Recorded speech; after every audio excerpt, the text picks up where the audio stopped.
حضور اکرم صلی اللہ علیہ وسلم فرماتے تھے، حلال کھلا ہوا ہے اور حرام بھی کھلا ہوا ہے، اور ان دونوں کے درمیان بعض چیزیں شبہ کی ہیں جن کو بہت لوگ نہیں جانتے کہ حلال ہیں یا حرام۔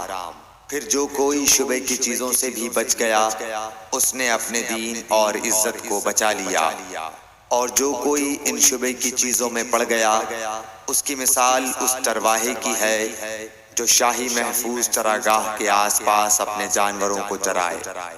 وہ قریب ہے کہ کبھی اس چراگاہ کے اندر گھس جائے اور شاہی مجرم قرار پائے۔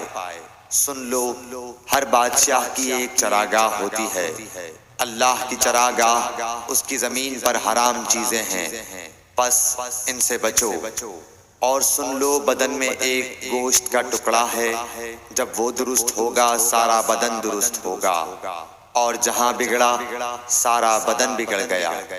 سن لو، وہ ٹکڑا آدمی کا دل ہے۔ صحیح بخاری حدیث نمبر 52۔